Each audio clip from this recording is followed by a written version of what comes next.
c'est ici que je dors en solitaire, avec un matelas étanche sur le matelas. C'est très confortable d'ailleurs. J'ai jamais eu un matelas aussi confortable sur un bateau. Et comme ça, je peux voir exactement ce qui se passe ici. Je peux voir les voiles d'ici aussi. Mais il faut parler de dormir. On ne dort pas beaucoup en solitaire, puisqu'il faut être de veille aussi. Et il faut regarder ce qui se passe dehors.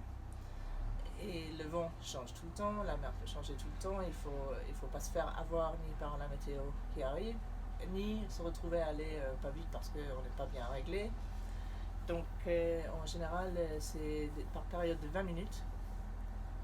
Sur une course transatlantique en solitaire, c'est à peu près 4 heures par 24 total. Évidemment, c'est pas possible de tenir comme ça sur un Vendée Globe, donc il y aura un peu plus, mais bon, quand les conditions sont stables, on peut dormir un peu plus longtemps. Quand c'est instable ou que c'est changeant, et on dort très peu.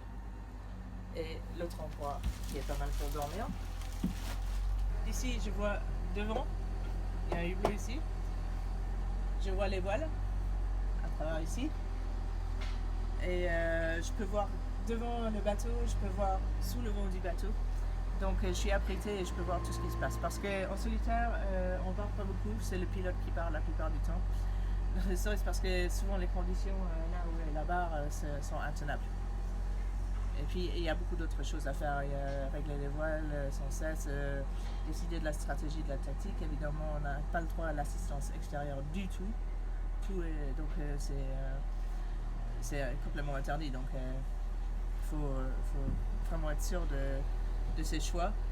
Il y a souvent des choses à réparer parce que la voile reste un sport mécanique et le tour du monde c'est très très loin, donc forcément il y a un peu d'usure, il y a des choses qui cassent et on sait très bien que quand quelque chose casse il faut s'en occuper tout de suite et sinon ça va enchaîner les problèmes.